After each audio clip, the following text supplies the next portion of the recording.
حضرت محمد بن سیرین اور حضرت حسن بصری رضی اللہ تعالیٰ عنہ، ان دونوں کا ایک زمانہ ہے اور یہ دونوں تابعی ہیں۔ ان میں سے ایک کا وصال ہوا، انتقال ہوا، حضرت محمد بن سیرین کا وصال ہوا یا حضرت حسن بصری کا وصال ہوا، تو دوسرے تابعی جو ہیں ان کے جنازے کے لیے نہیں گئے۔ تو کسی نے ان کو پوچھا کہ آپ جنازے میں شامل نہیں ہوئے، تو انہوں نے کہا کہ میری نیت کا استحضار نہیں تھا۔ تو آج نیت کا استحضار تو دور کی بات ہے، ہماری نیت ہی دوسری ہوتی ہے، تو پھر اعمال خیر نہیں رہتے۔ تو یہ بنیادی چیز ہے۔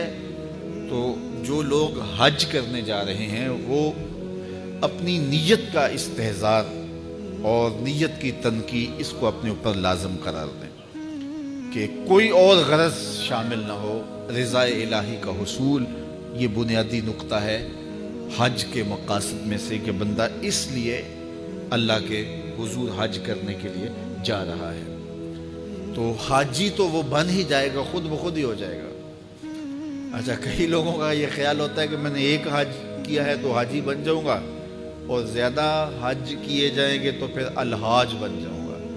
تو یہ ایک عوام کی غلط فہمی ہے۔ حاجی اور حاج ان دونوں کے اندر کوئی فرق نہیں ہے۔ حاجی بھی اس میں فاعل کا صیغہ ہے اور حاج بھی جو ہے وہ اسی معنی میں ہے۔ تو حاجی ہو یا حاج ہو، الحاج ہو، الحاج الف لام تو معرفہ کے لیے لگ گیا۔ تو اس سے یہ جو لوگوں کے اندر غلط فہمی ہے کہ حاجی ایک حج کرنے والے کو کہتے ہیں، اور الحاج کئی جس نے حج کیے ہو، جس نے فلاں تو الحاج ہے جس نے بہت سارے حج کیے۔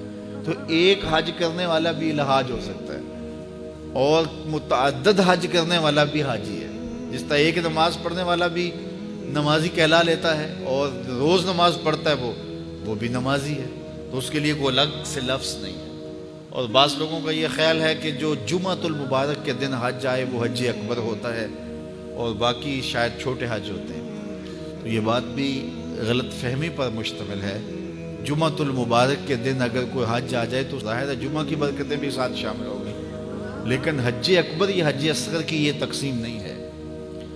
عمرے کو حج اصغر کہا گیا ہے، اور جو حج ہے اس کو حج اکبر کہا گیا ہے۔ تو ہر حج یہ حج اکبر ہی ہے، اور حج اصغر العمرہ وہ عمرہ ہے۔ تو یہ دو غلط فہمیاں ہم دور کر لیں کہ ایک تو حاجی اور حاج میں کوئی فرق نہیں ہے۔ حاجی بھی اس میں فاعل کا صیغہ ہے اور حاج بھی اسی معنی میں ہے۔ تو اگر کسی کو یہ شوق ہو کہ میں نے زیادہ حج کیے تو میں الحاج کہلا لوں گا، تو وہ جناب ایک سے بھی لکھ سکتا ہے۔ اس کو اگر اس لیے جانا ہے تو اتنے پیسے خرچ کرنے کی ضرورت نہیں ہے، وہ ایک حج سے بھی جو ہے وہ الحاج لکھ سکتا ہے۔ تو یہ مقصد نہیں ہے کہ میں حاجی کہلاؤں یا الحاج کہلاؤں۔ اگر یہ مقصد ہو گیا تو پھر یہ ساری کی ہوئی محنت ضائع چلے گی۔ مقصد رضائے الہی کا حصول ہے۔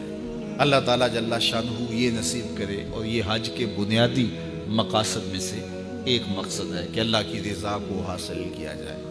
فرمایا تمہارے گوشت، تمہارے خون اللہ کو نہیں پہنچتے۔ یہ جو تم قربانیاں ذبح کرتے ہو، نہ تو خون پہنچتا ہے نہ تمہارا گوشت اللہ کو پہنچتا ہے۔ گوشت تم خود کھا جاتے ہو، خون نالیوں میں بہہ جاتا ہے، تو پھر اللہ کو کیا پہنچا؟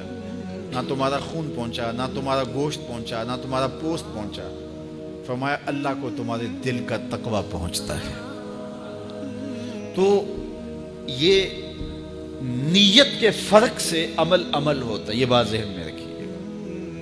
ہجرت جیسا عمل کتنا بابرکت عمل تھا، کتنا خوبصورت وظیفہ تھا،